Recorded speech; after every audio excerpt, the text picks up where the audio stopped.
अनंत वर्णान दंसन सावम भोक्ष्यामि नियम सारम केवली श्रुत केवली भणिदम नमकर अनंत उत्कृष्ट दर्शन ज्ञानमय जिन वीर को कहो नियम सार केवली श्रुत केवली पर कथित को। कभी भी आपको अपना OTP शेयर करने या अपने श्री अकाउंट में ईमेल आईडी नियम सार जी नामक नहीं कहता। यह परम आध्यात्मिक ग्रंथ स्वाध्याय हेतु में विराजमान है। आज से 2000 वर्ष पहले इस महान पवित्र ग्रंथ की रचना आचार्य श्री कुंद देव द्वारा इसी पवित्र भूमि पर की गई और इसके टीकाकार पदम प्रमलधारी देव मुनराज है।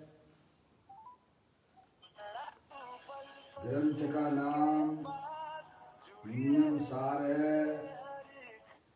नियम से करने योग्य कार्य अपनी आत्मा में सम्यक दर्शन, सम्यक ज्ञान, सम्यक चारित्र रूपी निर्मल पर्याय, पवित्र पर्याय, मोक्ष मार्ग रूपी पर्याय प्रकट करना,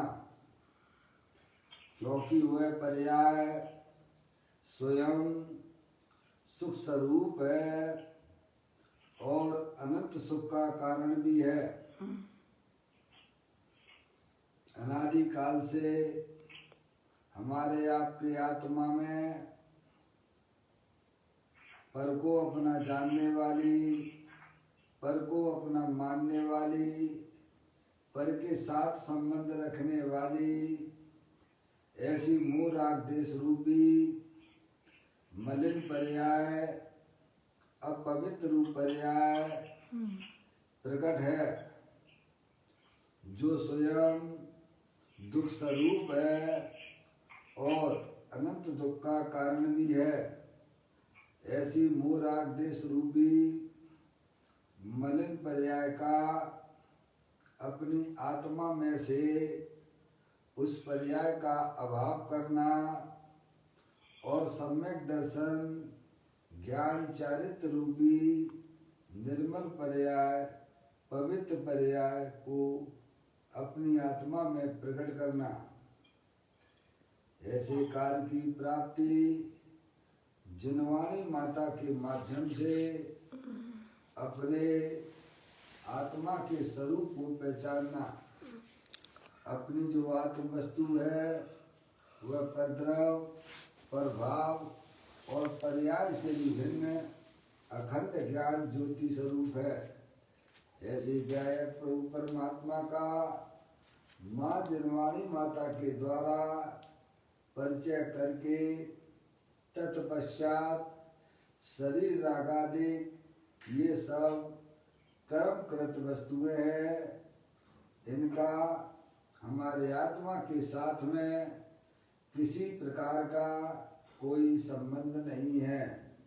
इस प्रकार सम्यक वेद ज्ञान पूर्वक शरीर रागादिक का लक्ष्य छोड़ के अंदर जो अखंड ज्ञान ज्योति स्वरूप भगवान आत्मा है उसमें ही अपनापन स्थापित करके उसे ही निज रूप से जानकर और श्री नियम सार जी ग्रंथ का 6वां अध्याय चल रहा है, जिसका नाम है निश्चय प्रत्याख्यान अधिकार, जिसकी 96 नंबर की गाथा हम आपने उसका स्वाध्याय किया। उसमें हमें यह बताया गया था कि निश्चय से अपना आत्मा ही स्वयं प्रत्याख्यान स्वरूप है, उसी को पुष्ट करते हुए, गाथा को पुष्ट करते हुए यहाँ पर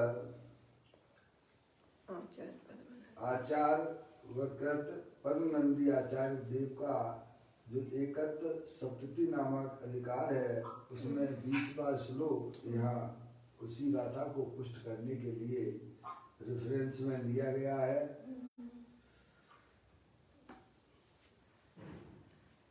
उसका पाठ करते हैं।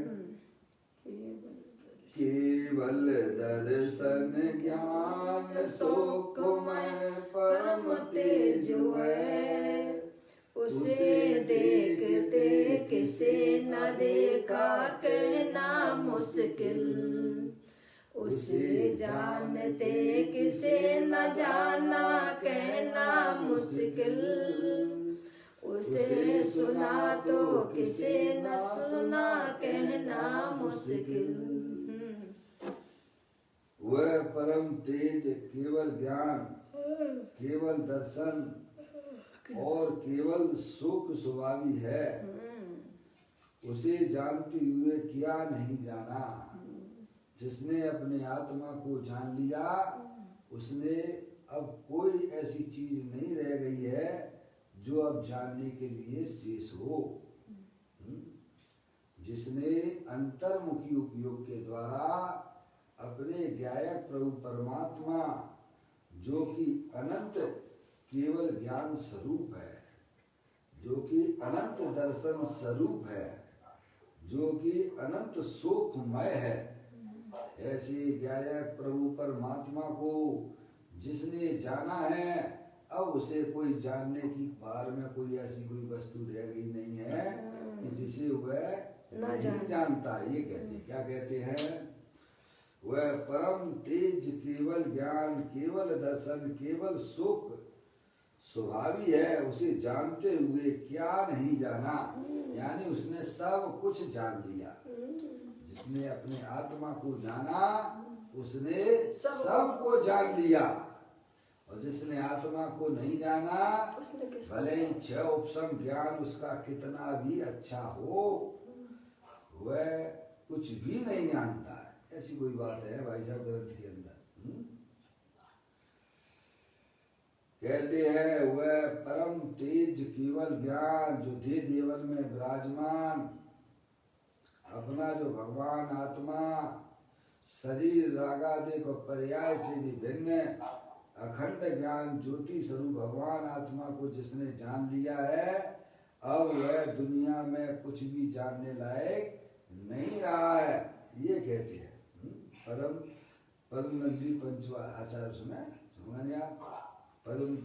पद्मनंदी पंचविंशत काल है। पद्मनंदी आचार्य कहते हैं जिसने अपने आत्मा को जाना, अब उसको कुछ भी जगत में जानने लायक नहीं बचा। ऐसा अपना आत्मा चमत्कारिक आत्मा है भाई साहब।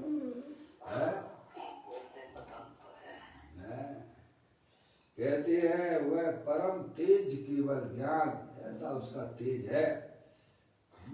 आप ऐसा चमत्कारिक तत्व दे देवन में विराजमान भगवान आत्मा तेज का पुंज है। अरे कितने भी गाथाएं याद कर ले, समझ लेने आप, 11 अंगों पूर्व का ज्ञान भी उसकी पर्याय में हो, लेकिन आत्मा को नहीं जानता है तो वह कुछ भी नहीं जानता।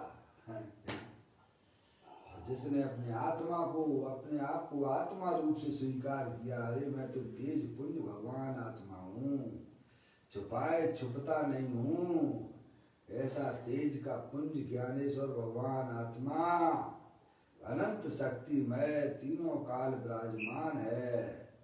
ऐसा जिसने अपने आप को जाना, अब जगत में उसको बाहर में कोई भी वस्तु जानने की ना तो इच्छा होती है, क्या सब कुछ जान लिया। द्वादशांग का सार उसने जान लिया, समझ लो आप। कहते हैं वह परम तेज केवल ज्ञान, केवल दर्शन और केवल सुख स्वभावी है, उसे जानते हुए क्या नहीं जाना, यानी सब कुछ जान लिया। और उसे देखते हुए क्या नहीं देखा। समझ गए आप? जिसने आपको अपने आप को ज्ञाता दृष्टा स्वरूप रूप से देखा, भाई साहब सब कुछ उसने देख लिया, सब कुछ जान लिया, ये बात कहते हैं। और उसका श्रवण करते हुए क्या नहीं सुना है। मैंने आप जिसने अपनी आत्मा की बातें सुनी है, भाई साहब अब कुछ भी उसको अब सुनने लायक अब रहा नहीं है। समझ नहीं आप? ताई सुनो भव मन थिर आन, जो चाहो अपनो कल्याण। जिसने अपनी एकत्र विभक्त आत्मा की बातें सुन ली हैं, अब उसकी जगत की तरफ से भाई साहब पूरी इंद्रियां जो है भाई साहब उसकी तरफ से बंद हो गई हैं उसकी। सही बात। देखने योग सब देख लिया ना उसने, देखने योग सब देख लिया, जानने योग सब जान लिया, सुनने योग भी सब सुन लिया। समझ में आया? अब उसकी पांचों इंद्रियां जगत की तरफ से बंद हो गई हैं। सही बात है। ऐसा तेज पुण्य भगवान आत्मा को जो पर्याय अवलंबन लेती है, भाई साहब अब उसको कुछ भी सुनने की रुचि नहीं है। कुछ भी सुनने में उसको कोई रुचि नहीं होती है। कोई भी पदार्थ को जानने की उसे इच्छा होती नहीं है। ऐसा भगवान आत्मा तेज का पुंज ज्ञानेश्वर वही मैं हूँ। तो सुनने की बात ही है। उनका उसका श्रवण करते हुए क्या नहीं सुना उसने, है भाई साहब। आओ भावलिंगी संत वन जंगल में बैठे बैठे महान कार्य कर गए हैं। ऐसा पूज्य गुरुदेव श्री अपने अंदर की भावना व्यक्त करते हुए कहते हैं। भावलिंगी संतों ने भाई साहब दुनिया से दूर हटते हुए, जन जन से दूर, समझ गए, ये महान कार्य जो है शास्त्र लिख गए भाई साहब। जंगल में बैठकर अपने आनंद की मस्ती में मस्त रहते हुए, जिन्हें पढ़ना हो पढ़े, जिन्हें सुनना हो सुने। क्या ऐसा में हम तो यहाँ लिख के जा रहे हैं, जिन्हें अपना आत्म कल्याण करना होगा तो कर लेना है भाई साहब। ऐसा वो कहते हैं। ओ भावलिंगी संत वन जंगल में बैठे बैठे महान कार्य कर गए हैं। एक एक संत अर्थात धर्म के स्तंभ, धर्म रूपी आकाश को टिकाए रखने के लिए वज्र बिंब है। उनकी एक एक रचना में स्वभाव ही स्वभाव भरा हुआ है। स्वभाव का ही गुणगान किया गया है, अपनी आत्मा का ही वास्तव में गुणगान किया गया। क्या करते थे? ये करते थे जंगल में बैठ के बस अपनी आत्मा की मस्ती में मस्त रहते थे, और उसी को उन्होंने का ऐसे में लिपिबद्ध भी ले लिया। अहो अपना आत्मा परम तेज केवल ज्ञान दर्शन सुख स्वभावी है। आश्चर्य होता है, ऐसा भगवान आत्मा है। तो दीन इन पावर मारे समझे नहीं आप? अहो अपना आत्मा परम तेज केवल ज्ञान दर्शन सुख स्वभावी है। ऐसे अपने आत्मा को जान लेने पर क्या नहीं जान लिया। जिसने आत्मा को जान लिया है उसने सब कुछ जान लिया। क्या कहा? जिसने आत्मा को जान लिया है उसने सब कुछ जान लिया है, और जिसने आत्मा को देखा उसने क्या नहीं देखा। तीन लोक के दृष्टा को जिसने देख लिया उसने सब कुछ देख लिया, सब देख लिया है। अपने आप को जिस आत्मा ने, ओहो मैं तो त्रिलोकपति भगवान आत्मा हूँ, ऐसा जो पर्याय स्वीकार करती है भाई साहब, उसने जानने योग्य सब जान लिया, देखने योग्य सब देख लिया, और सुनने योग्य सब सुन लिया। ये यहाँ कलश में बताया जा रहा है। जिसने आत्मा को देखा उसने क्या नहीं देखा। तीन लोक के दृष्टा को जिसने देख लिया उसने सब देख लिया है। राजा के दर्शन हो गए उसे, ऐसा तुम की तरफ देखेगा वो। जिसने ऐसी आत्मा का श्रवण किया उसने क्या नहीं श्रवण किया। भगवान आत्मा की बात जिसने सुनी उसने चारों अनुयोगों का सार सुन लिया। समझ गए आप? चारों अनुयोगों का सार क्या है? अपना शुद्धात्मा। चारों अनुयोगों का सार शुद्धात्मा है। और शुद्धात्मा की जिसने बातें सुननी है, एकत्व विभक्त भगवान आत्मा ज्ञानेश्वर देव देवन में विराजमान, ऐसे भगवान आत्मा को जिसने जान लिया है तो जानने युग सब जान लिया, और देखने युग सब देख लिया, और सुनने युग सब सुन लिया। अब उसको अंदर में बाहरी पर पदार्थों को ना तो जानने की इच्छा रहती है, ना देखने की इच्छा होती है, और ना ही वास्तव में अब कुछ सुनने की इच्छा रह गई है। सही बात। सुनना पढ़ना सब समझना चाहिए। काज का था आत्मा को जानने उस चारों अनुयोगों का सार तो अपना हुआ शुद्धात्मा है। बस वो जानने में आगे सब जानने के लिए वो जान लिया। अब क्या है? अब क्या रह गया? प्रयोजन की सिद्धि हो गई। आत्मा को जानना था, वो जानने में आ गया। कहते हैं भगवान आत्मा की बात जिसने सुनी उसने चारों अनुयोगों, चारों अनुयोग यानी प्रथमान योग, कर्णान योग, चरणान योग और द्रव्यान योग। समझ नहीं आप? भले ही आप कितनी भी क्रिया कांड करो भाई साहब, लेकिन आत्मा को नहीं जानते हो तो कोई मतलब की नहीं। वो आपकी क्रिया कांड कोई मतलब की नहीं है, सब जीव है। खूब कर्णान योग पढ़ लो भाई साहब। अपने शुद्धात्मा का ज्ञान और श्रद्धान आपके पास में नहीं है, तो मैंने तो आपकी वो कोई मतलब की नहीं है। थोड़ा शुभ परिणाम हो जाता है तो अनंत बार किया है, उसमें कहाँ दिक्कत है? कहानी किस्सों में दूसरे की कहानी किस्से कितने भी सुन लो भाई साहब, उसका मतलब क्या था? चारों अनुयोगों का सार बीत रखता है। क्या है? चारों अनुयोगों का सार बीत रखता है। और बीत रखता पर्याय में अपने बीतराग स्वरूपी भगवान आत्मा को अपना जानने से और मानने से प्रकट होती है। समझ में आप? बीत रखता यानी पर्याय में निराकुलता की उत्पत्ति होना। तो जिसने भाई साहब अपने शुद्धात्मा का आश्रय ले लिया है, तो सार ग्रंथों का उसके पास में आ चुका है। ये बात यहाँ में समझाई है कि भगवान आत्मा की बात जिसने सुनी उसने चारों अनुयोगों का सार सुन लिया है। यहाँ बाँचने की बात ना लेकर श्रवण की बात ली है। क्या? बाँचने की बात ना लेकर, पढ़ने की बात नहीं, सुनने की बात। ताई सुनो मन थिराम। बाँचने की बात ना लेकर श्रवण की बात ली है, अर्थात पात्र होकर गुरु गम से सुनना चाहिए। क्या? पात्र होकर गुरु गम से सुनना चाहिए। किन से सुनना चाहिए? क्योंकि उन्होंने अपनी आत्मा को जाना है, उन्होंने अपनी आत्मा का अनुभव किया है और निरंतर अपनी परिणति को अपनी आत्मा में मग्न करा रहे हैं। ऐसे गुरुओं के पास में शास्त्र को सुनना चाहिए। वे ही हमें वास्तव में अपने आत्म कल्याण का मार्ग बताते हैं। समझ लेंगे आप? जिनका उपयोग बाहर में लगा हुआ है वे गुरु नहीं हो सकते हैं आपके। समझ लेंगे आप?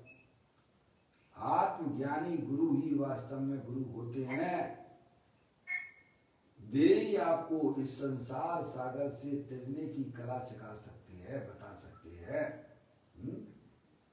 इसलिए ऐसे गुरुओं के पास जाकर दिन रात आत्मा का चिंतन मृदु संभाषण में वही वही कथन निर्वस्त्र दिगंबर काया से प्रकट हो रहा निज अंतर्मन है भाई साहब। ऐसे गुरुओं के पास में ही वास्तव में हमें जिनवाणी को सुनना चाहिए। ये कहते हैं या बांचने की बात ना लेकर श्रवण की बात ली है, अर्थात पात्र होकर कि मुझे तो बस इस भाव में अपनी आत्मा का काम करना है, ये पहली पात्रता है।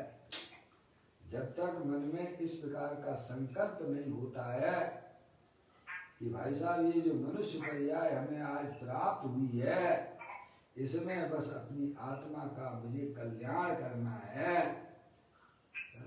ऐसी अंदर में जिनको भाई साहब भावना नहीं होती है, जिन्हें पंच इंद्रिय के विषय के भोगों का रस चढ़ा हुआ है, वे तो अपात्र है। अपनी पात्रता बनाइए। बर्तन साफ होता है तो उसमें दूध टिकता है, अगर बर्तन साफ ना हो तो कितना भी अच्छा दूध उस बर्तन के अंदर रख दिया जाए तो फट जाएगा। पहले जीव को संसार से, शरीर से और भोगों से विरक्ति का परिणाम हो। ये क्या है बारंबार जन्म मरण करके रहना भाई साहब, है? सुबह फिर खाओ फिर बनाओ, है? ये क्या है? फिर कमाओ। ऐसे जीवों को है भाई साहब, जिनकी रुचि पंच इंद्रिय के विषयों में पड़ी हुई है, वे सब अपात्र है। संसार शरीर भोगों से जिनको विरक्ति का परिणाम हुआ है, वे जीव पात्र जीव कहलाते हैं। अब वह जब गुरु के पास जाता है तो उसको ये बात है भाई साहब ऐसे उतर जाती हैं जैसे कोई जो है बिजली के तार को पकड़ ले तो शरीर में जो है भाई साहब करंट उतर जाता है। ऐसे ही माँ जिनवाणी माता की बात है, पात्र जीवों को ऐसे उनकी आत्मा में उतर जाता है भाई साहब। संसार शरीर भोगों में जिनकी रुचि अभी जागृति है, वे जीव कभी भी अपनी आत्मा का कल्याण नहीं कर सकते हैं। ये पहली शर्त है कि भाई साहब पहले अपने आप को इतना तो समझो कि क्या रखा है पंच इंद्रिय के विषयों की तरफ पीछे भागने से हमें क्या मिलता है दुख के अलावा। अनादि काल से मेरा आत्मा बैरमुखी होकर जन्म मरण ही तो कर रहा है। जन्म मरण करना आत्मा के लिए कलंक है, बारंबार शरीर को धारण करना ये हमारे लिए कलंक है। ऐसी पर्याय में जब भाई साहब उछाला मारता है तब वह जीव पात्र कहलाता है। तो कह रहे पात्र होकर, होकर कहा है ना, समझ रहे आप, इतनी तो पात्रता चाहिए। भोगों की रुचि वालों को भाई साहब उन्हें अपने आत्मा की बातें अच्छी नहीं लगेंगी, क्योंकि उनकी रुचि का परिणमन बाहरी पर पदार्थों में पड़ा हुआ है। उन्हें कितनी भी बढ़िया बढ़िया बातें आत्मा की सुनाई जावे है भाई साहब, उनकी बिल्कुल भी समझ में नहीं आई। क्या रुचि बदल जाती है भाई साहब। अरे विकल्पात्मक रूप में तो ले लो, निर्विकल्प तो बाद में हो जाओगे। जिन्हें भोगों की रुचि है वे संसारी है, जिन्हें मोक्ष की रुचि है, अरे देखो कितने जीवों ने का इसमें अपनी आत्मा का कल्याण कर लिया है। मुझे भी इस भाव में अपनी आत्मा का कल्याण करना है। मैं आत्मा हूँ, मुझे आत्मा ही का इस समय की बातें सुनना है। ऐसे पात्र होकर गुरु गम से सुनना चाहिए। क्या बचनामृत बीतरागनो परम शांति रस मूल औषध जी भवरोगिनो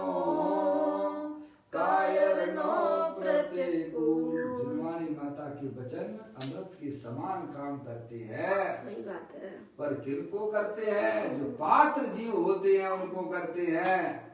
जो पंच इंद्रिय के विषयों में मस्त हो रहे हैं, उन्हें जिन्हें देव परमात्मा की बात है भाई साहब, ऐसे काटने जैसी लगती हैं। कहाँ समय बर्बाद कर रहे हो भाई साहब? है कोई दुकानदारी करते तो कुछ पैसा ऐसा कमा लेते। समझ में आया भाई साहब? तो कहती है बचना मृत वीतराग नो परम शांत रस मूल। माँ जलवाणी माता की बात है, जब भव्य जीव सुनता है तो उसका चित्त जो है भाई साहब शांत हो जाता है। क्या? बचना मृत वीतराग नो परम शांत रस मूल। औषध जे भव रोग न कायर। आपकी वाली बात है जी। सही बात है, बिल्कुल। कायर नो प्रतिकूल है। जो पंच इंद्रिय के विषयों की रुचि अपने मन में रखते हैं वे जीव कायर है। समझ में आया भाई साहब? जिनके 24 घंटा मन में विषय भोग बस रहे हैं वे जीव सब कायर है। ऐसा पात्र होकर, क्या कहा उन्होंने? पात्र होकर गुरु गम से सुनना चाहिए। देखो यहाँ पर ऐसा ही श्लोक पद्मनंदी पंचविंशतिका में आचार्य पद्मनंदी देव ने लिखा है, तत्व प्रीति चित्तेन एन वार्तापि। जिसने अपनी भगवान आत्मा की बात है प्रसन्न चित्त से सुनी है वह जीव निकट भव है। या अल्प काल में उसकी पर्याय में अनंत दर्शन, अनंत ज्ञान, अनंत सुख की प्राप्ति होने वाली है। क्या? अभी आत्मा का अनुभव नहीं हुआ है, लेकिन अपने भगवान आत्मा की बात प्रसन्न चित्त से सुनता है। कैसे सुनता है? जिसे इस चर्चा में भाई साहब अपना कल्याण दिखाई देता है। ओहो, ये तो मेरे हित की चर्चा है, मेरे आत्मा की चर्चा है। ऐसा जो प्रसन्न चित्त से सुनता है वह जीव निकट भव में, अभी उसे आत्मा का अनुभव नहीं हुआ है लेकिन उसे उसमें आनंद आने लग गया। ओहो, समझ में आया भाई साहब? तत्व प्रीति चित्तेन एन वार्तापि। जिसने अपने भगवान आत्मा की बातें जो पर द्रव्य से भिन्न है और अपने ज्ञान आदि अनंत शक्तियों सहित तीनों काल विद्यमान वस्तु है, ऐसे आत्मा की बातें जो सुनता है भाई साहब उसको बड़ा अंदर में प्रफुल्लित हो जाता है, आनंदित हो जाता है। समझ में आप? ऐसा जीव को यहाँ पर पात्र कहा गया है। इसमें भी सुनने की ही बात ली है। देखो लिखा ना, तत्व प्रीति चित्तेन एन वार्तापि श्रुता है। जिसने अपनी आत्मा की बात है भाई साहब प्रसन्न चित्त से सुनी है, पढ़ने की बात नहीं। समझे? पढ़ोगे तो पढ़ने में तो जब समझ में आएगा तो सुनो तो पहले, अगर सुनोगे ही नहीं, हम लोग पढ़ने लग जाते हैं। अरे साहब तो अरे पहले सुनो, सुनोगे तो आपकी ज्ञान में जागृति आएगी। समझ आप? तो गुरु गम से पहले अपनी आत्मा की बातें सुनना। इसमें भी सुनने की ही बात ली है। चैतन्य स्वरूप की बात जिसने सुनी उसने ही धर्म कथा सुनी। क्या की? किसकी बात है? धर्म कथा की बात चल रही है, मेरी बात चल रही है।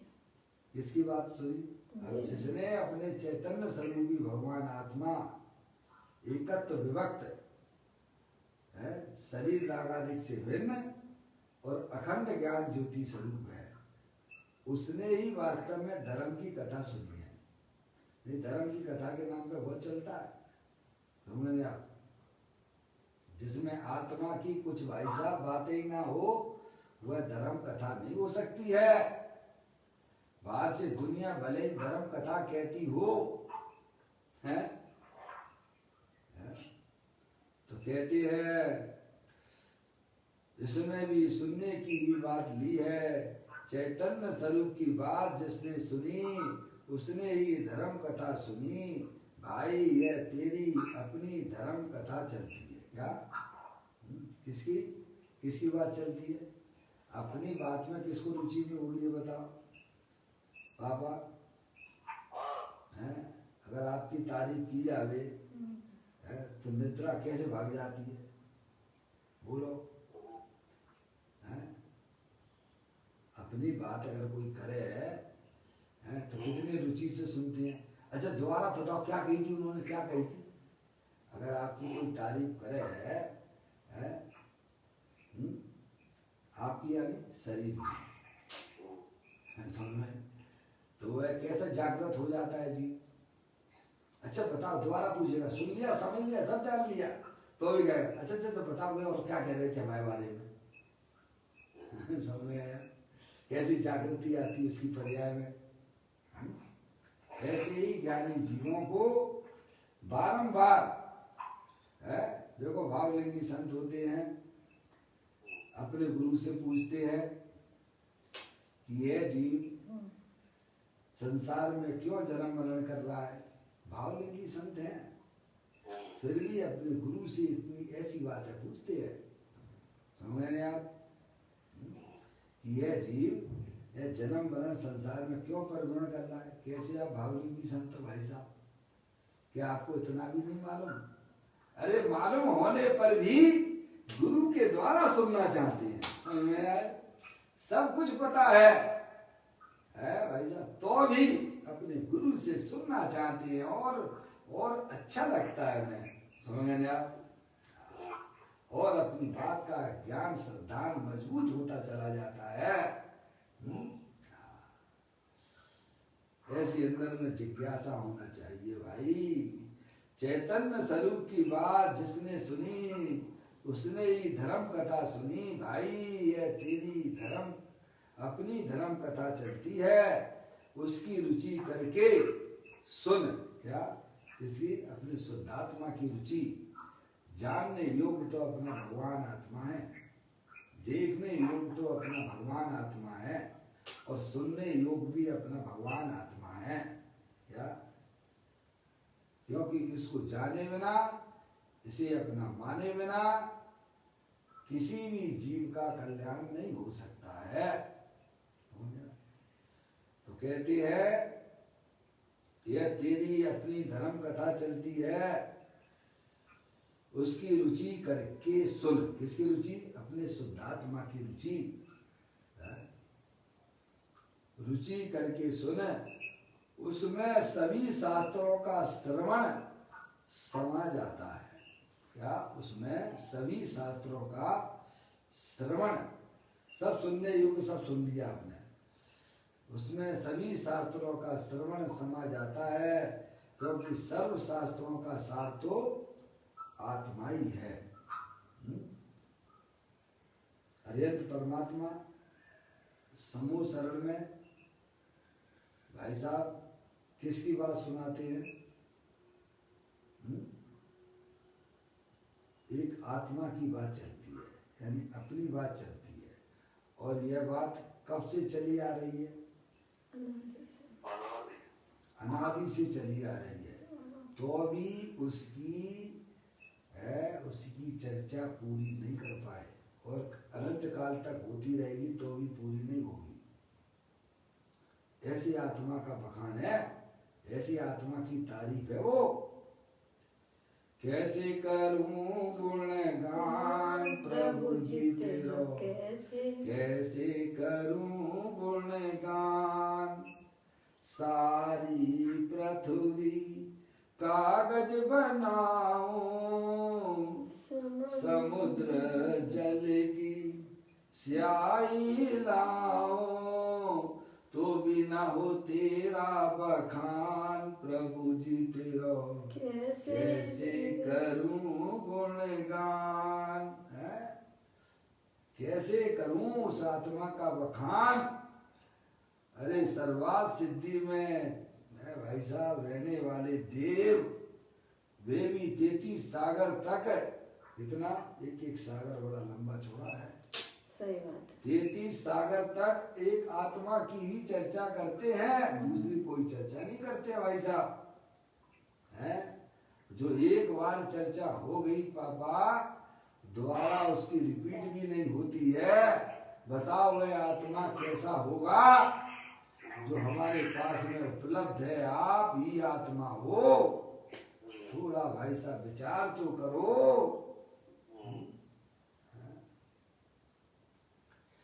कहते हैं उसमें सभी शास्त्रों का श्रवण समा जाता है, क्योंकि सर्व शास्त्रों का सार तो अपना शुद्धात्मा ही है।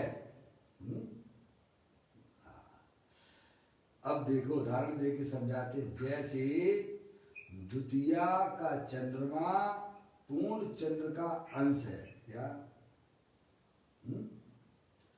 द्वितीया का चंद्रमा पूर्ण चंद्र का अंश है, जो थोड़ा थोड़ा प्रकाश दिख रहा है द्वितीया का, देखते नहीं आप कैसी जो है कैसा पतली सी एक लाइन लाइट वाली दिखती है आपको चंद्रमा की, द्वितीया का चंद्रमा, वह उसी का अंश है। किसका अंश है?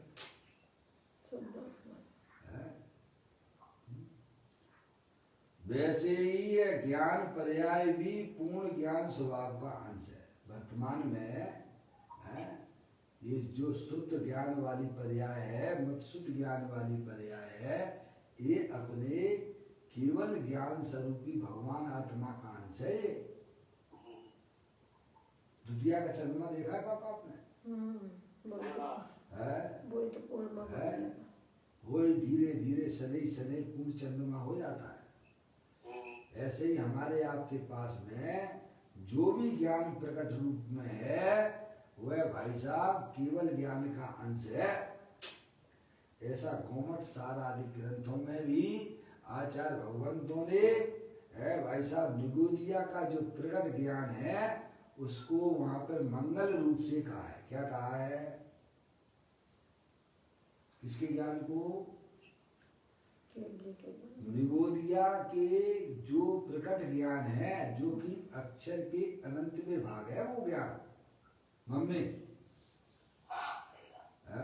घूमट साल में आई ये बात। जो निगोदिया जीव के पास में अक्षर के अनंत में भाग जो ज्ञान प्रकट है, वह ज्ञान को मंगल कहा गया है। मंगल यानी दुख का अभाव करे और सुख की प्राप्ति कराता है, वह ज्ञान। समझे आप? ज्ञान को मंगल कहा गया है। ऐसे ही हमारे आपके पास में जो भी मत्सुद्ध ज्ञान का ज्ञान प्रकट है वह भाई साहब किसको बताता है? केवल ज्ञान स्वरूपी भगवान आत्मा को बताता है। केवल अजय परमात्मा ने जो अपनी पर्याय में अनंत ज्ञान की प्राप्ति की है, उसी का अंश ये वर्तमान में है। यह जो प्रकट जो मत्सुद्ध ज्ञान है वह भाई साहब केवल ज्ञान अनंत ज्ञान स्वरूपी भगवान आत्मा को बताने वाला है। जिस प्रकार से चंद्रमा द्वितीया का जो चंद्रमा का जो प्रकाश है वह भाई साहब पूर्ण चंद्रमा को बताता है, वैसे ही वर्तमान में जो हमारा आपका जो प्रकट ज्ञान है वह किसकी प्रसिद्धि करता है? बोलिए मम्मी मौसी।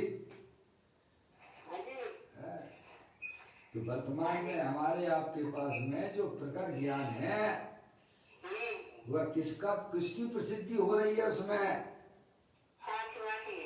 अपने शुद्धात्मा केवल ज्ञान अनंत ज्ञान स्वरूपी की होती है उसमें प्रसिद्धि। समझ गए आप? जैसे आपने चंद्रमा देखा तो आपके ज्ञान में क्या क्या बन जाता है, इमेज कैसी बनती है? आपने चंद्रमा की एक पतली सी लाइन द्वितीया की देखी तो आपके ज्ञान में इमेज क्या की बनी है? केवल ज्ञान स्वरूप भगवान आत्मा की। अभी चंद्रमा की बात चल रही है भाई। पूर्ण चंद्रमा की इमेज बनती है कि नहीं बनती है ज्ञान में? ये बताओ। बनती है। समझ में आया? वह जो प्रकाश जो दिख रहा है चंद्रमा का वह पूर्ण चंद्रमा को बताने वाला है। ऐसे ही भाई साहब जो वर्तमान में आपका जो ज्ञान है भाई साहब ज्ञानियों को पूर्ण केवल ज्ञान स्वरूपी भगवान आत्मा की प्रतीति हो जाती है। अब बताओ, आत्मा को जानना कितना सरल कर दिया है ज्ञानियों ने, है? कितना बड़ा उपकार है। ऐसी ज्ञानी जीवों की पर्याय में इस प्रकार की इमेज, इस प्रकार की प्रतीति बनी रहती है। ज्ञान अपने पूर्णानंद ज्ञान स्वरूपी भगवान आत्मा को बताता है। ऐसी उनकी इमेज हो जाती है, प्रतीति हो जाती है।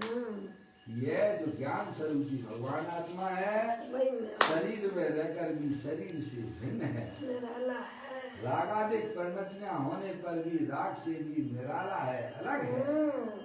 ऐसा मैं ज्ञान स्वरूपी भगवान आत्मा हूँ, है भाई साहब। ऐसी प्रतीति के बिना किसी भी जीव को भाई साहब धर्म की प्राप्ति नहीं होती है।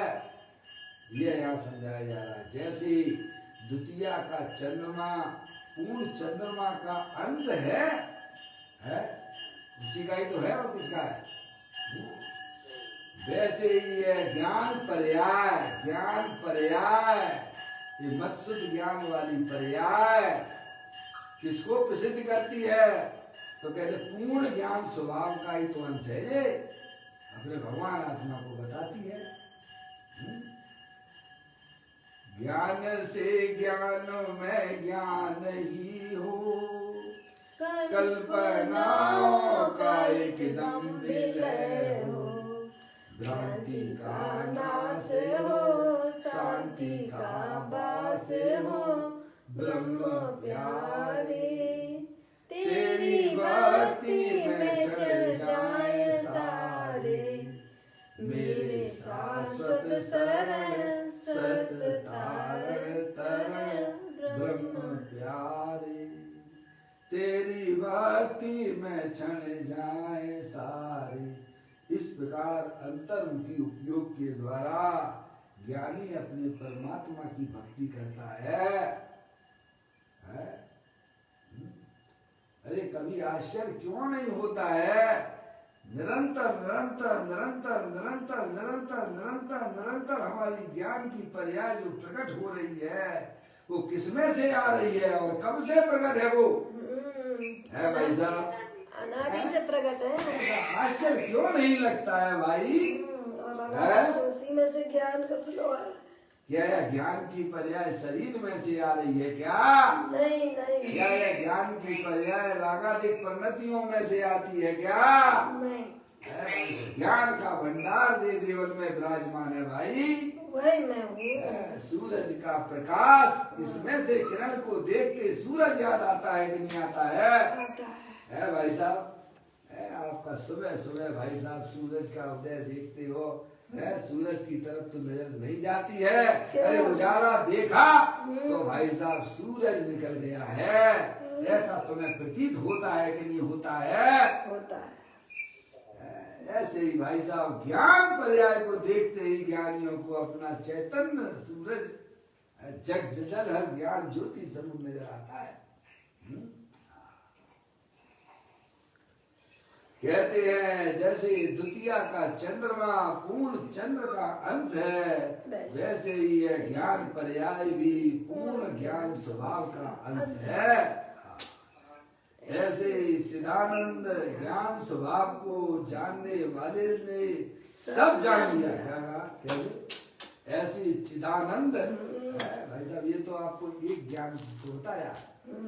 ऐसी अनंत शक्तियों का पिंड भगवान आत्मा है, ज्ञानानंद मूर्ति है। तो मैंने आप ऐसा चिदानंद ज्ञान स्वभाव को जानने वाले ने, किसको जानने वाले ने? जिसने अपने चैतन्य स्वरूपी भगवान आत्मा का प्रकाश का पुंज देखा। मेरा भगवान आत्मा दे देवल में प्रकाश का पुंज है, चैतन्य प्रकाश का पुंज है, ज्ञान का भंडार है। सुको शांत रस से लबालब है, ज्ञान सागर आत्मा, बेभ्रम की चादर हटा, सर्वांग प्रगट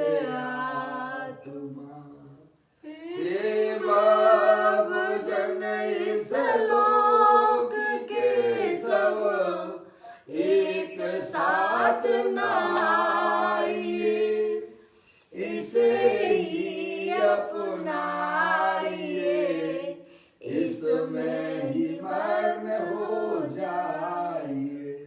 ऐसा सुख शांति का भंडार दे जीवन में विराजमान अपना चेतनेश्वर भगवान आत्मा, जिसको ऐसी प्रतीति हुई है भाई साहब, उसकी पर्याय में निराकुलता रूप है, आनंद की उत्पत्ति होती है। ऐसा चिदानंद घन भगवान आत्मा है। अपने आत्मा को समझो, अपने आत्मा की रुचि अंदर में जागृत करो। कहते हैं ऐसी चिदानंद ज्ञान स्वभाव को जानने वाले ने सब जान लिया, और देखने वाले ने सब देख लिया, और श्रवण करने वाले ने सब श्रवण कर लिया।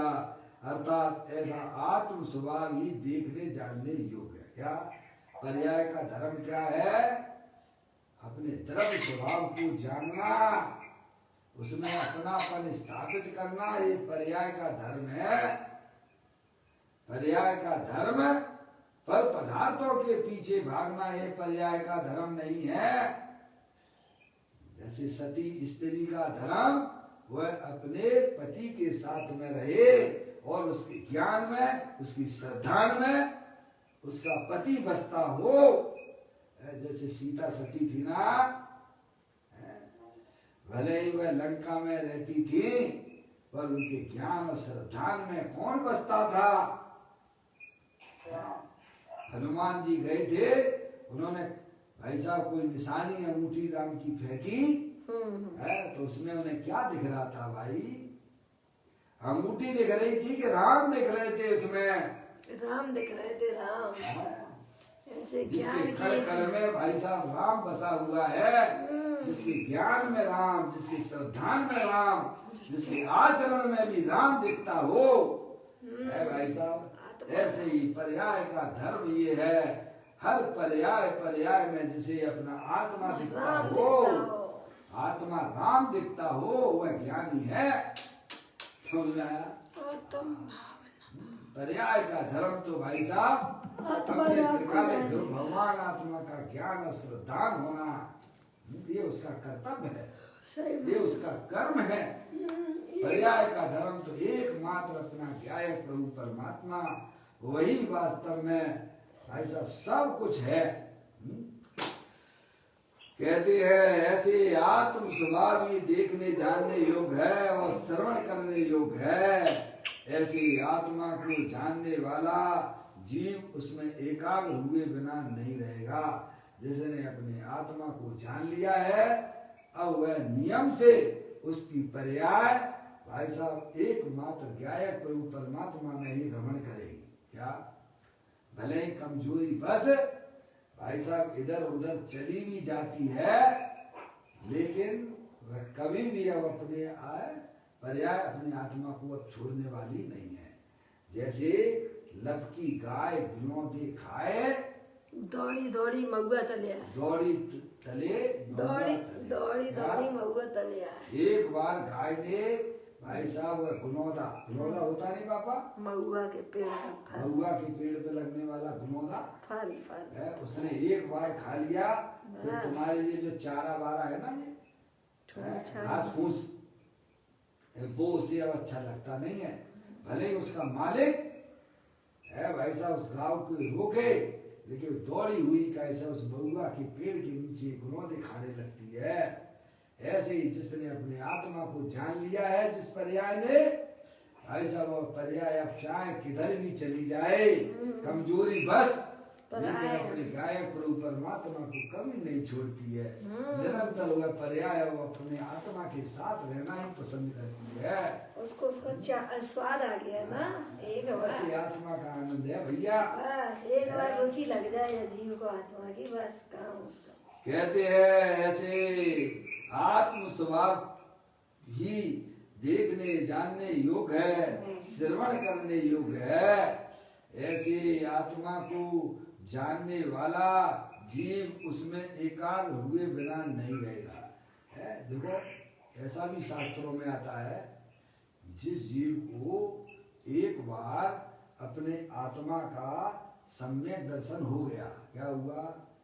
जिस जीव को एक बार पर्याय में सम्यक दर्शन हो गया वह नियम से मोक्ष की पर्याय को लाएगा। क्या लाएगा? नियम से। भले ही वह अर्ध पुद्गल परावर्तन संसार में परिभ्रमण क्यों ना करे, लेकिन अब उसकी पर्याय में अनंत दर्शन, अनंत ज्ञान, अनंत सुख, अनंत वीर की पर्याय ऐसा प्रकट होगी होगी होगी।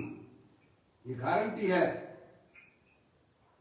जिसने अपने आत्मा का स्वाद चख लिया है, जिसने अपने आप को ज्ञानेश्वर रूप से देख लिया है, भाई साहब वह नियम से, भले ही भाई साहब कितने भी भव धारण करने पड़ जाएं, अधिकतम भव होती है अर्ध पुद्गल परावर्तन। मौसी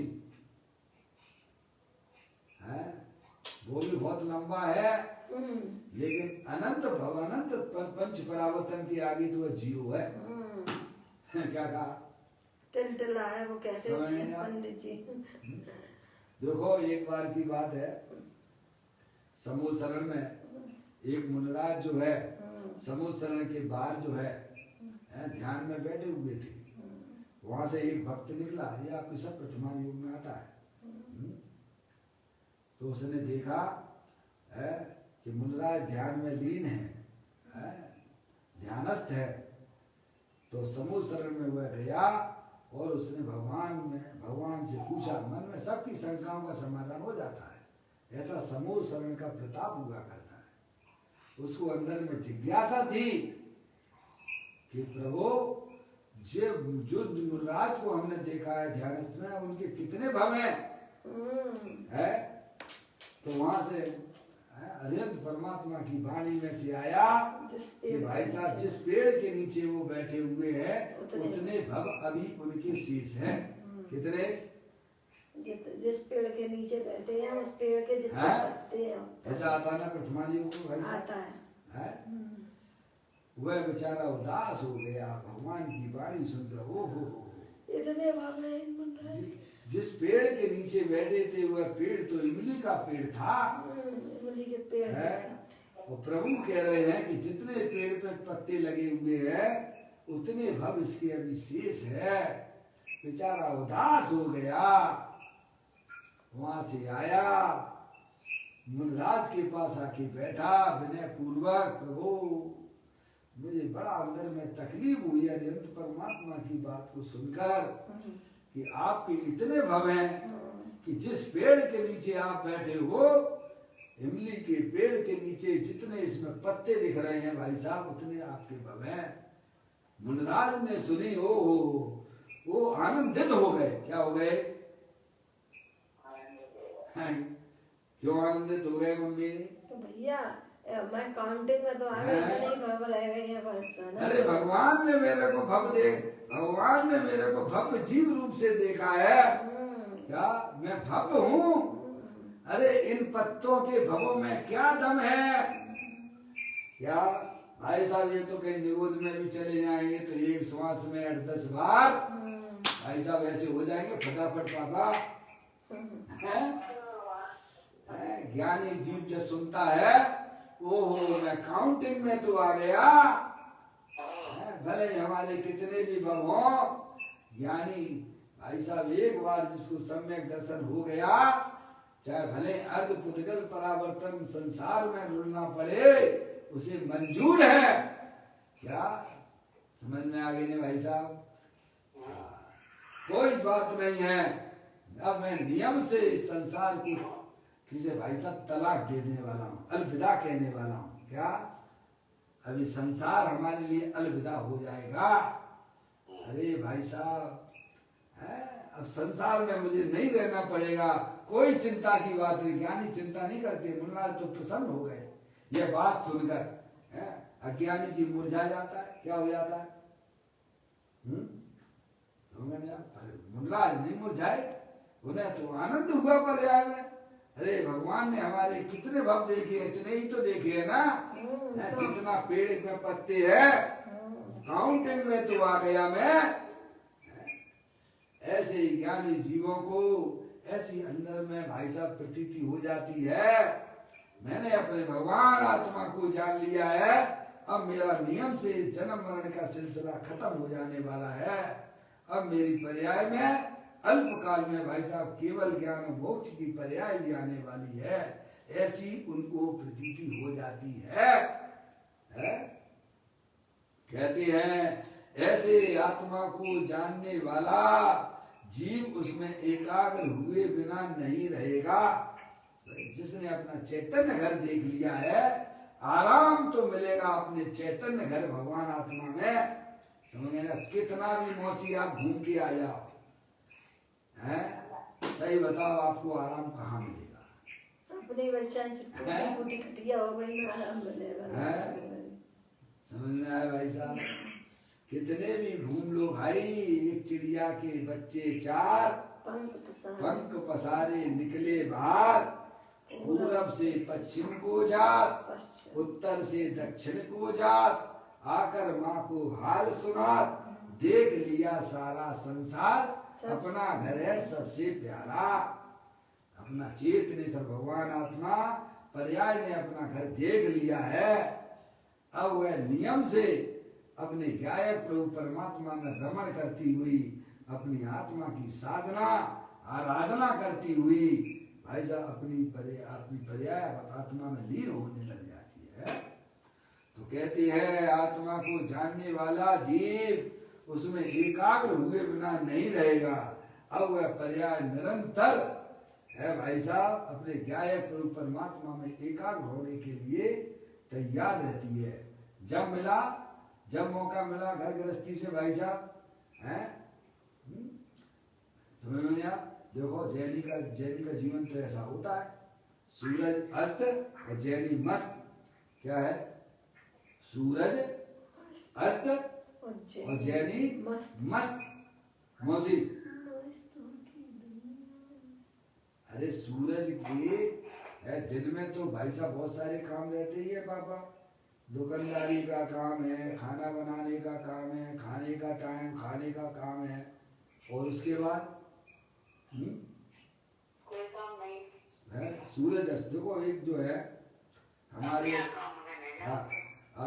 एक जो है हमारे भोपाल में डालचंद जी हैं, जिनका आश्रम जिनके स्मृति में है उदासीन आश्रम बनाया गया है। डालचंद जी जो पूज्य गुरुदेव श्री के अनंत भक्त थे, डालचंद जी समझ आए? और उनका जो व्यापार था ये सोने चांदी शराफे का था, समझ आप? तो वह प्रवचन है, प्रवचन खाना खाने के बाद तो दुकान खोलते थे मौजी, ले के 11:30-12 बज जाते हैं। भगवान की पूजा करी, भक्ति करी, स्वाध्याय किया है, खाना खाया तो ले के 11:30-12 बज जाते थे है। और सूरज अस्त होने से पहले क्या सब दुकान में ताला लग जाता था क्या? हाँ, ताला लगा देते थे। और जो है काय के भोजन किया और फिर अस्थि की मस्ती में मस्त रहते थे। अब क्या काम रहा भाई साहब? अब बताओ क्या काम रहा है? ऐसी हमारी घर की महिलाएं भी हैं भाई, दिन में तो कई समय अपने राग रंग के काम चलते ही रहती है, फिर ताला लग गया किचन में। अब बताओ क्या काम रह गया है? अब अपने आत्मा के साथ में रहो भाई साहब। सही बात है? आत्मा के साथ रहना सीखो, अपने इंद्रियों को बैर मुख ना करो, अपने ज्ञान की पर्याय अपने गायक प्रभु परमात्मा के साथ में रहे, यह पर्याय का कर्तव्य है। तो यह ज्ञानी जो है आत्मा को जानने वाला जीव एकाग्र हुए बिना नहीं रहेगा। अब उसने अपना चैतन्य स्वरूपी भगवान आत्मा पर्याय ने देख लिया है। अब उसका उपयोग किसी भी पर पदार्थ की तरफ भाई साहब जाने के लिए, बात करने के लिए तैयार ही नहीं होता है। अरे छोड़ो ना, क्या फालतू की बातें लगी है, कहाँ किसके पास जाना। सही बात है। मौका मिला है चले जाओ भाई साहब, छत पे चले जाओ, आनंद में भाई साहब अपने आत्मा के साथ रहिए अकेले में। क्या पापा ऐसा हो सकता है कि नहीं हो सकता है? अरे ज्ञानी तो इसी प्रकार की तलाश में रहता है, एकांत देखता है भाई साहब। जैसे ही भाई साहब एकांत मिला चला गया भाई साहब, दुनिया जाए भाड़ में, अपने आत्मा के साथ में रहना है क्या? कहते हैं ऐसे आत्मा को जानने वाला जीव उसमें एकाग्र हुए बिना नहीं रहेगा, और उसमें एकाग्र होने का नाम ही वास्तव में प्रत्याख्यान है। इस प्रकार ये चर्चा अपन ने रेफरेंस के रूप में यहाँ पर पद्मनंदी पंचविंशति का एकत्व संप्रति नामक अधिकार में 20वें श्लोक का भी अपन ने यही समझाया। उन्होंने भी आचार्य पद्मनंदी देव ने कि भाई साहब ज्ञान ही वास्तव में प्रत्याख्यान है। अपनी आत्मा में अपनी आत्मा को अपना जानना, उसी को अपना मानना और उसमें ही अपनी पर्याय को मग्न कराना, उसे ही वास्तव में प्रत्याख्यान कहती हैं। यह बात भी उन्होंने यहाँ से पुष्ट करते हुए आचार्य कुंकुम देव की गाथा और पदम प्रबंधाई देव की टीका के माध्यम से उस बात को उन्होंने पुष्ट की है, सील लगा दी है कि वास्तव में ज्ञान ही प्रत्याख्यान है। अब जो है आगे 69वीं गाथा की टीका पूर्ण करते हुए टीकाकार मुनराज पदम प्रबंधाई देव श्लोक कहते हैं। अब श्लोक आएगा, यानी जो है 69वीं गाथा क्या है, 96 नंबर गाथा होना चाहिए, थोड़ा उल्टा प्रिंट हो गया इसमें। 96वीं गाथा की टीका पूर्ण करते हुए टीकाकार मुनराज श्री पदम प्रबंधाई देव श्लोक कहते हैं। 128वें नंबर का श्लोक कल अपन इसका स्वाध्याय करेंगे। इस प्रकार ये चर्चा समय के अनुसार पूरी की। निज निधि निज में बताई ये अनंत अनंत उपकार है, उसके लिए जिन वाणी मांगो वंदना सत बार है, वंदना सत बार है। 9 बार नमोकार मंत्र।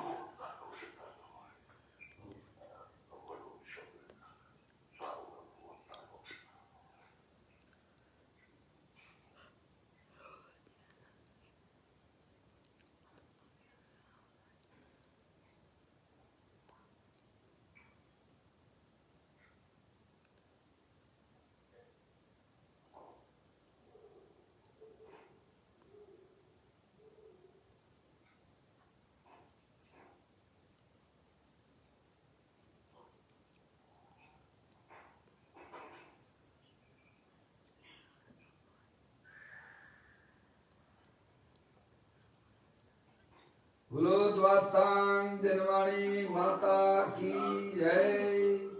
महा